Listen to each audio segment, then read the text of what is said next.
اعوذ باللہ السمیع العلیم من الشیطان الرجیم من ہمزہ ونفخہ ونفثہ۔ سورہ الفاتحہ کی آیت نمبر 4 کی تفسیر چل رہی ہے۔ ایاک نعبد سے یہ بات ثابت ہوتی ہے کہ اللہ تبارک و تعالیٰ کے علاوہ کسی دوسرے کی عبادت شرک ہے، اور کیونکہ ایاک نستعین کی بھی وہی ترغیب ہے جو ایاک نعبد کی ہے، یعنی ایاک فعل سے پہلے واقع ہوا ہے، لہذا اللہ تبارک و تعالیٰ کے علاوہ کسی دوسرے سے مدد مانگنا بھی شرک ہے۔ مدد مانگنا ایک قسم کی عبادت ہے، جیسا کہ رسول اللہ صلی اللہ علیہ وسلم نے فرمایا ہے۔ روایت ترمذی کی حدیث ہے، سند صحیح سے، پکارنا عبادت ہے، کیونکہ اللہ تبارک و تعالیٰ کے علاوہ کسی دوسرے کی عبادت شرک ہے، لہذا اللہ تبارک و تعالیٰ کے علاوہ کسی دوسرے کو مدد کے لیے پکارنا شرک ہے۔ یہاں یہ اشکال پیدا ہوتا ہے کہ جب مدد مانگنا عبادت ہے تو ایاک نعبد سے یہ ثابت ہوتا ہے کہ مدد مانگنا صرف اللہ تبارک و تعالیٰ کے لیے مخصوص ہے، اس کا علیحدہ ذکر کیوں کیا گیا؟ اس کا جواب یہ ہے کہ لوگ عموماً مدد مانگنے کو عبادت نہیں سمجھتے۔ عام کے بعد خاص کا ذکر اس کی اہمیت کی خاطر کیا جاتا ہے۔ مثلاً اللہ تبارک و تعالیٰ فرماتا ہے سورہ بقرہ کی آیت نمبر 238 میں، تمام نمازوں کی اور بیچ والی نماز کی حفاظت کرو۔ الصلوات میں بیچ والی نماز بھی شامل ہے، لیکن اس کا علیحدہ ذکر اس کی اہمیت کی وجہ سے کیا گیا ہے۔ اللہ تبارک و تعالیٰ فرماتا ہے سورہ بقرہ کی آیت نمبر 98 میں، جو شخص اللہ، اس کے ملائکہ، اس کے رسول اور جبریل اور میکائیل کا دشمن ہو تو بے شک اللہ بھی ایسے کافروں کا دشمن ہے۔ ملائکہ میں حضرت جبرائیل اور حضرت میکائیل بھی شامل ہیں، لیکن ان کا علیحدہ ذکر ان کی اہمیت کی خاطر اور ایک خاص مصلحت سے کیا گیا ہے۔ مدد کون کر سکتا ہے؟ مدد کرنے کے ہر بات پر قدرت رکھنا ضروری ہے، اور یہ صفت اللہ تبارک و تعالیٰ کے علاوہ کسی کو حاصل نہیں، لہذا کوئی کسی کی مدد نہیں کر سکتا۔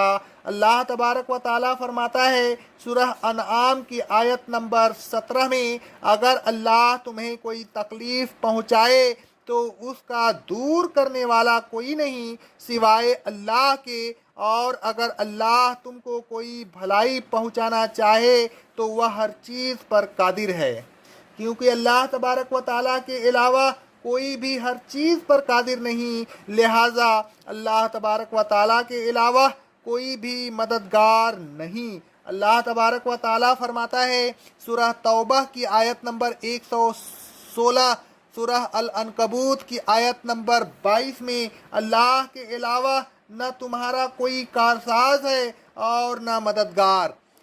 اللہ رب العالمین فرماتا ہے سورہ نساء کی آیت نمبر 173، سورہ احزاب کی آیت نمبر 17 میں، یہ لوگ اللہ کے علاوہ نہ کسی کو کارساز پائیں گے اور نہ مددگار۔ سورہ انفال کی آیت نمبر 10 میں اللہ رب العالمین فرماتا ہے مدد اللہ کے علاوہ کسی کے پاس سے نہیں آتی۔ اللہ رب العالمین فرماتا ہے سورہ نساء کی آیت نمبر 123 میں، وہ اللہ کے علاوہ نہ کسی کو کارساز پائیں گا اور نہ مددگار۔ اللہ رب العالمین کا ارشاد گرامی ہے سورہ اعراف کی آیت نمبر 197 میں، جن لوگوں کو تم اللہ کے علاوہ پکارتے ہو وہ تمہاری مدد کی قوت نہیں رکھتے، بلکہ وہ تو اپنی مدد بھی نہیں کر سکتے۔ اللہ کے علاوہ جن لوگوں کو مدد کے لیے پکارا جاتا ہے وہ جب اپنی مدد نہیں کر سکتے تو دوسروں کی کیا مدد کریں گے؟ اگر کوئی شخص اپنی زندگی میں اپنی مدد یا اپنی زندگی میں دوسروں کی مدد کرتا ہے تو بس اسی حد تک جس حد تک اللہ تبارک و تعالیٰ چاہتا ہے، وہ مدد کرنے کا مالک و مختار نہیں ہوتا کہ جب چاہے اور جس قسم کی چاہے مدد کرے۔ اللہ تبارک و تعالیٰ فرماتا ہے سورہ آراف کی آیت نمبر 188 میں، اے رسول صلی اللہ علیہ وسلم کہہ دیجئے کہ میں اپنی ذات کے نفع و نقصان کا بھی مالک و مختار نہیں مگر جتنا اللہ چاہے۔ اللہ تبارک و تعالیٰ فرماتا ہے حل عطا کا آیت نمبر 30 میں، ایجس سمائل قدرت کی آیت نمبر 29 میں، تم کچھ نہیں چاہ سکتے مگر اتنا ہی جتنا اللہ چاہے۔ مددگار کا قادر ہونے کے علاوہ حاضر و ناظر ہونا بھی ضروری ہے تاکہ مدد کرنے والا مصیبت زدہ کی پکار کو سن کر یا اس کی مصیبت کو دیکھ کر اس کی مدد کر سکے۔ اگر مددگار حاضر و ناظر نہ ہو تو اس کو یہ قدرت ہونی چاہیے کہ وہ اپنے مقام پر مصیبت زدہ کی پکار کو سن لے، خواہ وہ مصیبت زدہ کہیں ہو۔ ایسی صورت میں اسے عالم الغیب ہونا ضروری ہے تاکہ وہ پکار سن کر اسے یہ معلوم ہو جائے کہ فلاں شخص فلاں مقام پر اسے پکار رہا ہے اور وہ ٹھیک اسی جگہ اس کی مدد کے لیے پہنچ جائے، لیکن نہ کوئی حاضر و ناظر ہے سوائے اللہ تبارک و تعالیٰ کے، نہ کوئی ہر جگہ سے سننے پر قادر ہے سوائے اللہ تبارک و تعالیٰ کے، اور نہ کوئی عالم الغیب ہے سوائے اللہ تبارک و تعالیٰ کے، لہذا کوئی کسی کی مدد کرنے پر قادر نہیں ہے سوائے اللہ رب العالمین کے، لہذا اللہ تبارک و تعالیٰ کے علاوہ کسی سے مدد مانگنا بے سود ہے۔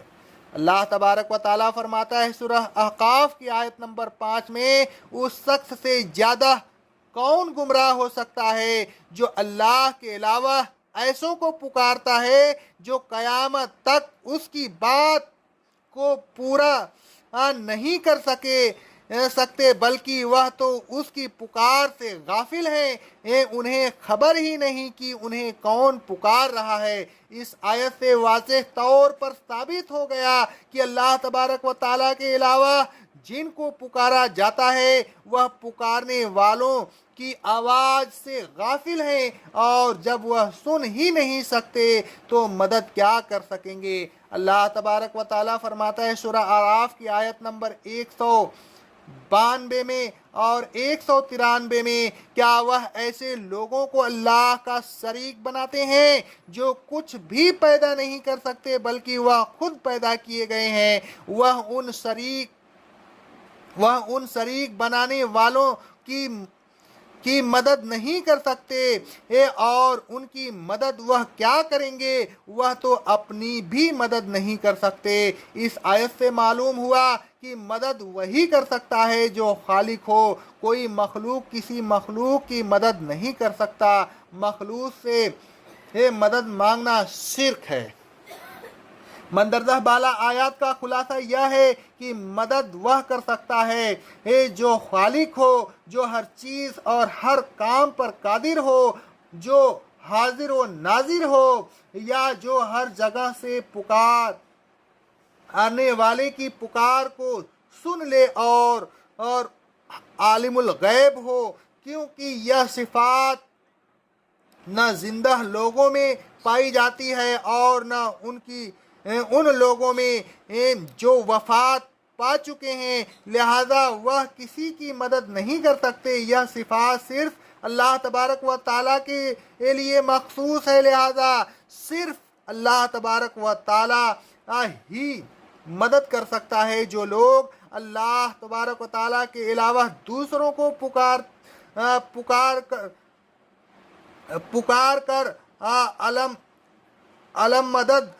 المدد کے نعرے لگاتے رہتے ہیں یا کسی اور طرح پکارتے ہیں، وہ شرک کے مرتکب ہیں۔ اللہ تبارک و تعالیٰ عرش پر ہے لیکن وہ ہر جگہ بھی حاضر و ناظر ہے۔ اس کا ہر جگہ حاضر و ناظر ہونا اس کی ایک صفت ہے جس کی کیفیت سے یہ ہم قطعاً نہ بلد ہیں، اس کے ہر جگہ حاضر و ناظر ہونے کی کیفیت کو صرف وہی جانتا ہے۔ بندگی پرستی، نظر و نیاز کے تمام کام صرف اللہ تبارک و تعالیٰ کے لیے کیجیے، کسی دوسرے کے لیے ہرگز نہ کیجیے۔ اطاعت صرف اللہ تبارک و تعالیٰ کی کیجیے۔ اگر کسی دوسرے کی اطاعت آپ کریں تو یہ سمجھ کر کیجیے کہ اللہ تبارک و تعالیٰ نے قرآن مجید یا حدیث میں اس کی اطاعت کا حکم دیا ہے یا اس کی اطاعت کی اجازت دی ہے۔ اگر اللہ تبارک و تعالیٰ کا حکم نہ ہوتا یا اللہ تبارک و تعالیٰ کی اجازت نہ ہوتی تو ہم اللہ تبارک و تعالیٰ کے علاوہ کسی دوسرے کی اطاعت نہیں کرتے۔ اطاعت کو صرف اللہ تبارک و تعالیٰ کا حق سمجھیے، دوسرے کی اطاعت احکام الہی کے ماتحت کیجیے۔ اللہ تبارک و تعالیٰ کی نافرمانی میں کسی کی اطاعت نہ کیجیے۔ اللہ تبارک و تعالیٰ ہی متعان و مددگار ہے، صرف اسی سے مدد مانگیے، کسی دوسرے سے ہرگز مدد نہ مانگیے۔ رسول اللہ صلی اللہ علیہ وسلم فرماتے ہیں، روایت ترمذی کی حدیث ہے سند صحیح سے، جب کوئی چیز مانگو تو اللہ سے مانگو اور جب مدد مانگو تو وہ بھی اللہ ہی سے مانگو۔ اقول قولی ھذا استغفر اللہ استغفر اللہ استغفر اللہ۔